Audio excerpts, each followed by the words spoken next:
Bismillahirrahmanirrahim.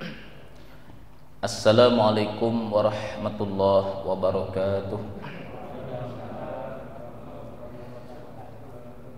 Bismillahirrahmanirrahim. Alhamdulillahilladzi faqahana fid din wal 'aqibatu lil muttaqin wala 'udwana illa 'alal zalimin. Asyhadu an la ilaha illallah wahdahu la syarikalah wa asyhadu anna sayyidana wa nabiyyana Muhammadan abduhu wa rasuluhu la nabiyya ba'dah. Allahumma salli wa sallim wa barik ala sayyidina wa maulana Muhammad wa ala alihi wa ashabihi wa man tabi'a hudah ila yaumiddin, amma ba'd. Jemaah Masjid Jami'atul Ummah yang dirahmati Allah Subhanahu wa taala,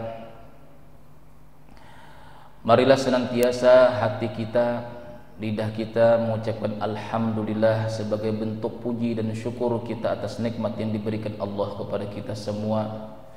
Diberikan kita nikmat iman dan Islam, dilimpahkan rahmat, taufik dan hidayahnya, kita bisa kembali duduk di masjid ini guna melaksanakan kewajiban kita bersama di dalam sholat maghrib berjamaah. Dan tak lupa pula kita berniat untuk sunnah Nabi sallallahu alaihi wasallam, nawaitu an atakifa fi hadzal masjid sunnatan lillahi taala. Sengaja aku beriktikaf di masjid ini sunat atasku karena Allah.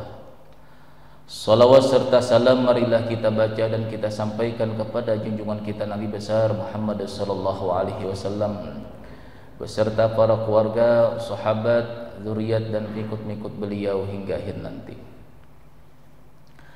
Qala al-musannifu rahimahullahu ta'ala wa nafa'na bihi wa bi'ulumihi wal kum fid dharain, amin.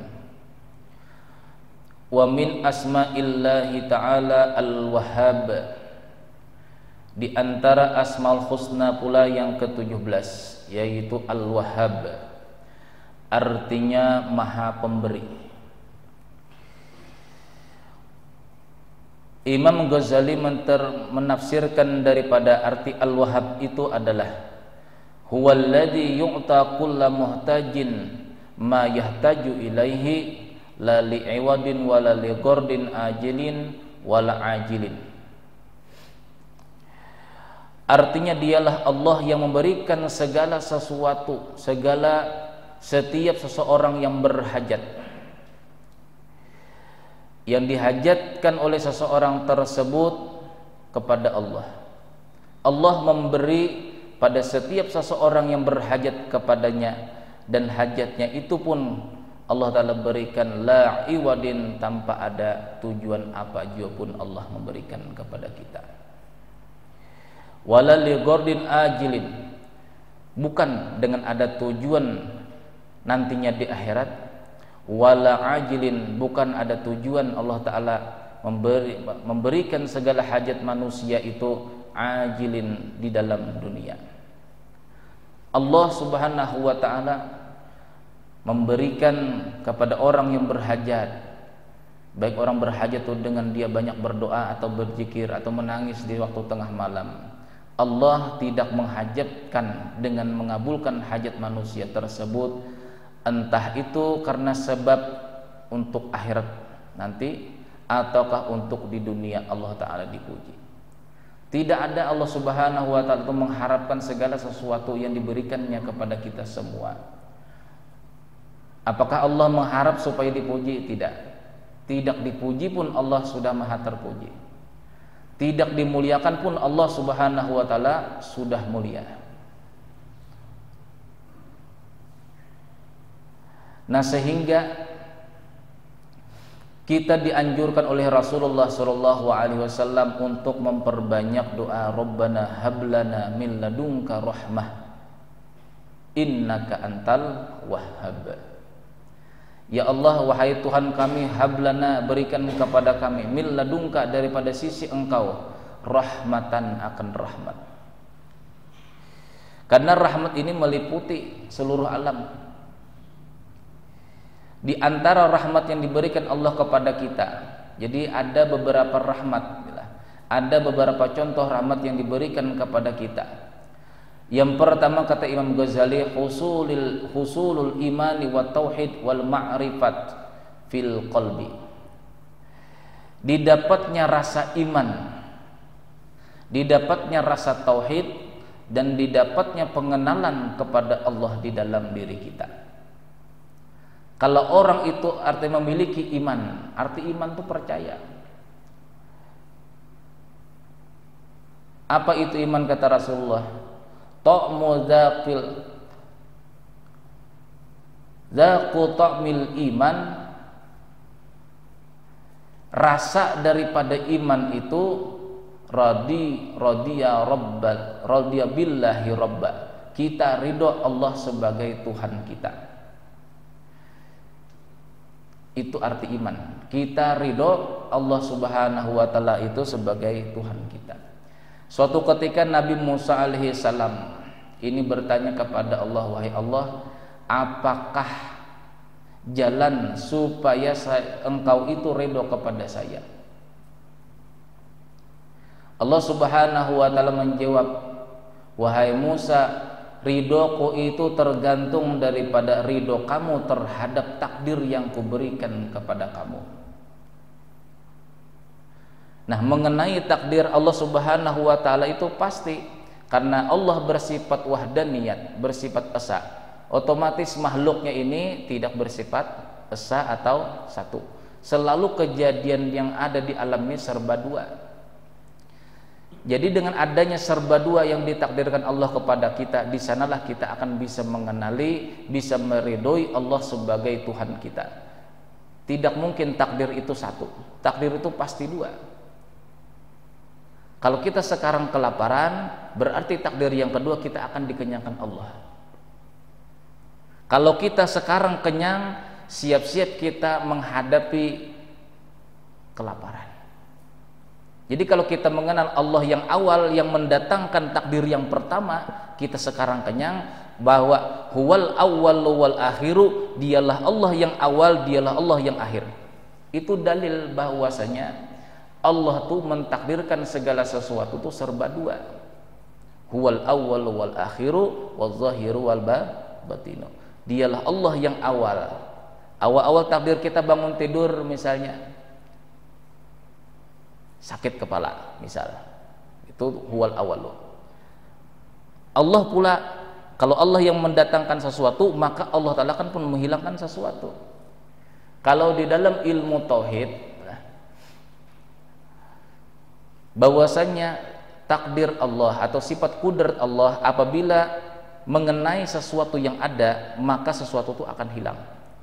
Apabila mengenai sesuatu yang tidak ada, artinya sesuatu yang mungkin ada atau mungkin tidak ada, maka Allah Ta'ala akan menakdirkan sesuatu itu ada. Nah, disinilah untuk mengenali Allah subhanahu wa ta'ala itu di dalam surah Nur berfirman, Allahu nurus samawati wal ard. Allah lah nur yang di langit dan di bumi. Ini istilah majas, bahasa kiasan. Yang namanya nur diartikan di dalam bahasa Indonesia itu cahaya. Setiap cahaya itu akan menerangi, akan mengenalkan. Kita bisa kenal sesuatu apabila ada cahaya. Jadi Allah lah yang mengenalkan apapun dirinya yang ada di bumi ini. Kalau istilah bahasa tafsirnya begitu, Allah lah yang mengenalkan dirinya di muka bumi. Seseorang yang kena cahaya, dia akan bisa mengenali lampu. Seseorang yang kena cahaya Allah, maka dia akan bisa mengenal Allah. Nah, lalu kita kenali, karena Allah itu adalah nama Tuhan kita. Allahu nurus samawati wal ard. Allah yang memberikan cahaya di muka bumi.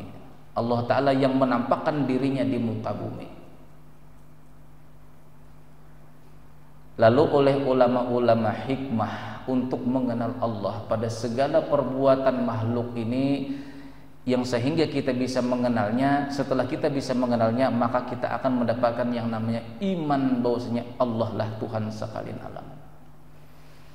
Sehingga ulama hikmah itu membagi menjadi 4. Kalimat Allah itu ada 4 huruf. Yang pertama alif, yang kedua lam, yang kedua lam, yang ketiga lam, dan yang ketiga ha. Yang pertama alif, kata ulama hikmah. Apa itu alif? Alif itu artinya sifat jalal. Sifat jalal. Apa itu sifat jalal? Kalau sifat jalal Allah itu dinampakkan di muka bumi, berarti seluruh alam ini ada sifat jamalnya, sifat jalalnya, sifat mulianya. Nah, kita yang diberikan cahaya oleh Allah bisa memandang sifat jalal Allah di sini sifat jalal Allah. Pada siapa? Pada seluruh makhluk. Apa itu jalal? Sifat mulia. Kita melihat manusia senang dipuji, jangan berprasangka buruk dulu. Itu orang ujub, itu orang sombong, jangan. Kita pandang itulah kenyataan sifat jalal Allah. Itulah nurus samawati wal ardh. Sifat jalal, sifat mulia. Orang senang dipuji, lalu supaya hati kita ini tidak rusak, bahwasanya sifat dipuji itu adalah sifat Allah. Allah Ta'ala ingin mengenalkan dirinya melalui sifatnya itu kepada sekalian alam. Manusia ini tidak bisa tersinggung karena orang itu senang dipuji. Nah, kita memandang orang itu senang dipuji, tidak suka dihina, kita memandang, oh ini penampakan atau kejahiran Allah Subhanahu wa Ta'ala, sifat Allah Ta'ala yang bernama sifat jalal. Lalu kita sangka baik dengan manusia, lalu kita sangka baik dengan makhluk-makhluk Allah. Nah, al-insanu sirri wa sirri sifati wa sifati la ghairi. Di dalam hadis qudsi Allah Ta'ala Subhanahu wa Ta'ala berfirman, manusia itu rahasiaku dan rahasiaku itu adalah sifatku. Di dalam diri manusia itu ada sifat Allah yang 4. Sifat jalal, yang kedua sifat jamal, yang ketiga sifat qahar, dan yang keempat sifat kamal. Itu nampak pada seluruh manusia. Semua manusia pasti ada. Karena Allah Ta'ala sudah menyatakan rahasiaku itu kepada diri manusia. Di dalam diri manusia itu ada sifatku di sana. Wa sifatillah ghairi, sifatku itu tidak lain adalah diriku. Disitulah kalau kita sudah kenal Allah pada skala sekalian alam, berarti kita sudah mendapatkan nur Allah Subhanahu wa Ta'ala. Itu yang pertama, sifat jalal, sifat mulia. Siapapun ingin dimuliakan. Terkadang dengan niatan dia memberi supaya dimuliakan. Terkadang dengan sifat memberinya tadi manusia ingin dipuji, ingin disanjung-sanjung. Nah, kita memandang orang tersebut, oh ini penampakan sifat jalal Allah. Jadi kita sangka baik dengan manusia. Nah, perkara dia rusak hatinya itu perkara dia dengan Allah. Karena fa'alhamaha fujuraha wa taqwaha. Allah lah yang mengilhamkan fujur, sifat kezaliman di dalam diri, wa taqwaha, dan ketakwaan di dalam jiwa seseorang. Itu untuk mengenal Allah. Jadi sebelum kita mengenal sifat Allah yang maha pemberi ini, kenali dulu Allah pada sekalian alam. Lalu setiap kita memandang manusia itu memberi kepada kita, kita sudah memandang di sana itu sifat Allah ada. Lalu kalau kita melihat seluruh alam ini ada sifat Allah, berarti kita akan merasa ridho Allah lah sebagai Tuhan kita. Bagaimana kita bisa ridho bahwasanya Allah itu Tuhan kita, sedangkan kita belum mengenal daripada sifat Allah. Itu yang pertama. Alif yang pertama kata ulama-ulama hikmah kita dahulu artinya adalah sifat jalal, dan semua manusia itu ada sifat jalalnya. Yang kedua sifat jamal, sifat elok. Innallaha jamal yuhibbul, innallaha jamilun yuhibbul jamal. Allah Ta'ala maha elok dan mencintai keelok-elokan. Nah, apa tandanya, buktinya Allah Ta'ala menampakkan sifatnya kepada seluruh makhluknya? Sifat jamal, sifat elok.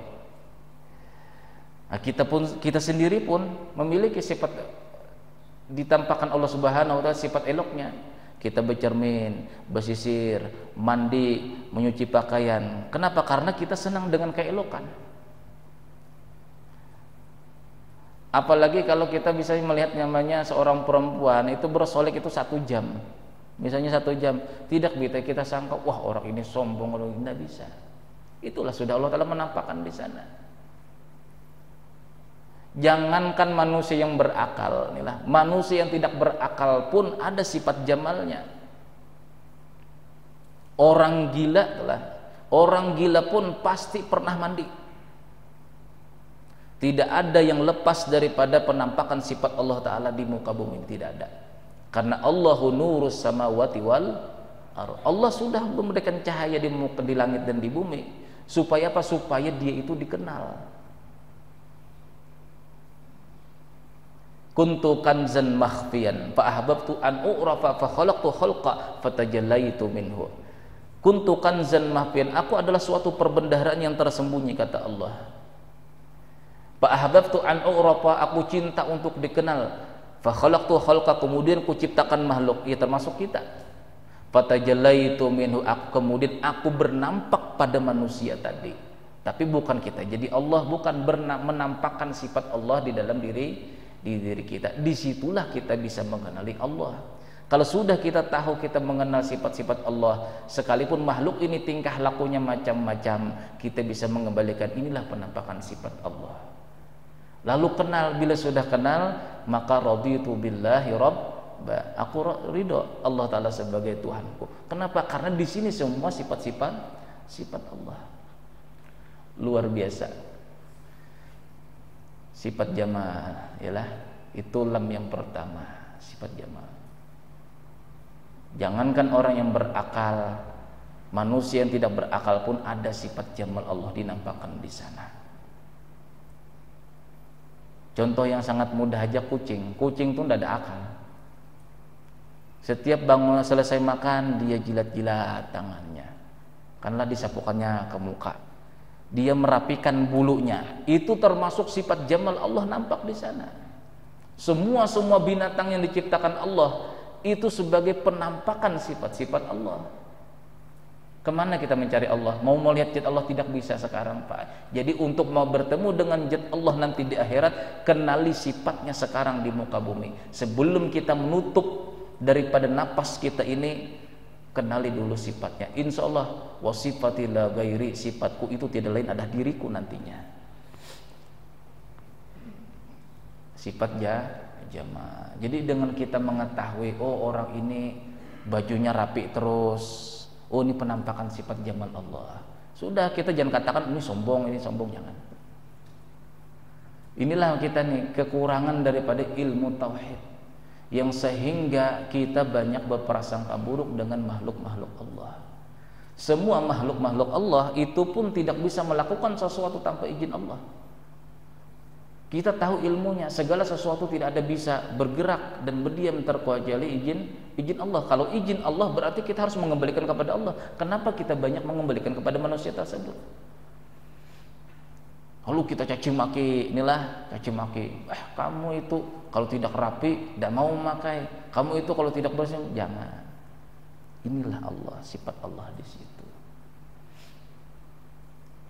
Jemaah yang dirahmati Allah Subhanahu wa taala. Sifat ketiga yang disinilah manusia yang banyak yang lalai memandang Allah. Sifat qahar, sifat memaksa Allah. Karena Allah sebagai Tuhan, lahu mulkus samawati wal ardh, milik Allah lah yang di langit, kerajaan di langit, kekuasaan di langit dan kekuasaan di bumi. Sifat qahar, sifat memaksa.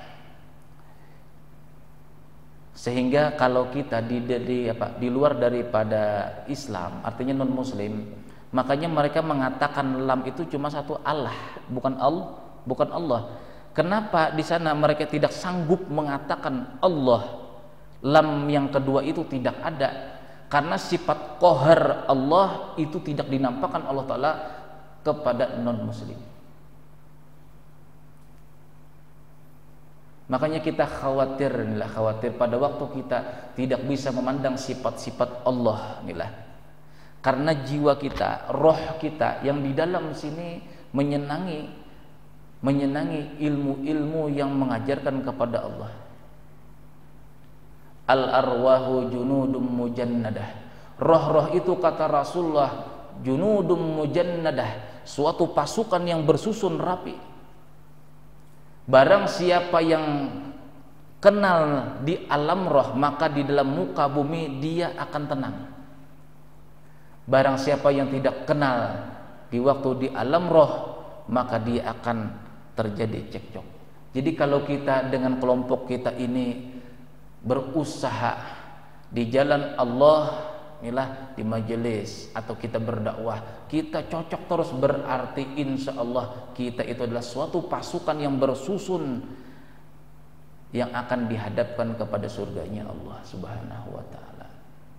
Jadi kita tidak bisa juga memaksakan kita ini tidak mau cocok dengan orang, tidak bisa, tidak usah dipaksakan. Berarti bukan suatu pasukan yang bersusun rapi pada waktu kita di alam roh. Sifat kohar, sifat memaksa. Allah menampakkan sifat koharnya di bumi. Jadi wajar Allah Ta'ala sifat kohar, sifat memaksa, karena kita ini milik Allah. Kalau kita tidak bisa memandang ini, khawatirnya pada waktu kita sakaratul maut, kita bisa cuma mengucap Allah, Allah.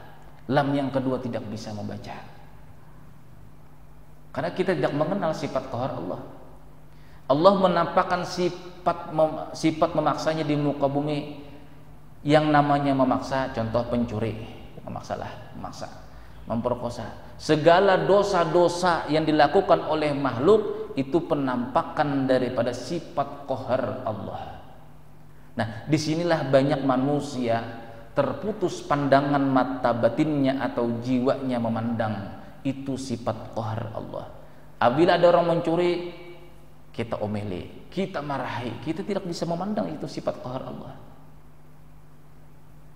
Jadi kalau jiwa kita sudah tidak bisa mengenal lam yang kedua, bagaimana kita bisa membaca pada waktu sakaratul maut itu akan kalimat la ilaha illallah? Karena sudah kita tidak mengenali penampakan sifat Allah di muka bumi. Kita melihat orang melakukan dosa, melakukan sesuatu paksaan, jambret atau begal dan lain sebagaimana jua pun, karena makhluk adalah tempat tajalli, kata Allah tadi. Fa khalaqtu khalqa, aku ciptakan makhluk, fatajallaitu minhu, kemudian aku menampakkan sifatku di makhluk tadi. Di makhluk itulah sifat, di makhluk itulah kita mengenali Allah. Jangan disandarkan kepada makhluk tadi. Oh ini pencuri, dasar pencuri begini-begini, kita omeli marahi, tidak bisa. Oh kamu ini pemabuk begini. Kamu ini melakukan begal begini, tidak bagus. Tidak bisa kita memarahi. Pandang dulu kepada Allah. Seseorang yang bisa memandang kepada Allah, inilah berarti dia sudah bercahaya, menerima cahaya atau nur Allah. Bila sudah seseorang itu bercahaya, dia akan bisa memberikan cahaya kepada orang yang di dalam kegelapan. Kita tidak bisa merasakan diri aku ini ahli hidayah, tidak bisa. Pandang dulu sifat Allah di sana. Bila sudah kita bisa memandang sifat Allah pada sekalian alam ini, berarti kita sudah diberikan oleh cahaya oleh Allah. Bila sudah kita diberikan cahaya oleh Allah, istilahnya kita membawa lampu, maka kemana jua pun kita membawa ke tempat yang gelap, maka benda-benda di sana pun akan terang. Nah itulah istilah hidayah. Jadi tidak bisa kita memaksakan diri supaya hidayah.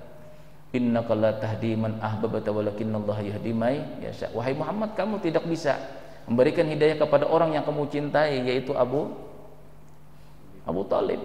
Tidak bisa wahai Muhammad. Walakinallaha yahdi may yasha. Nah itu di sananya. Jadi kapan kita ini bisa bercahaya, bisa kita memandang itu sifat-sifat Allah. Bila sudah kita diberikan Allah Subhanahu wa ta'ala cahaya, mudah kalau kita mendatangi tempat-tempat yang gelap, tempat-tempat kezaliman seseorang, mereka akan sadar. Jadi dalam istilah jemaah tabligh itu islah diri, nah, islah diri. Islah diri dahulu, memperbaiki diri melalui jalan berdakwah. Sifat kohar adalah sifat kohar. Nah yang inilah yang paling banyak manusia tidak bisa pandang. Apabila manusia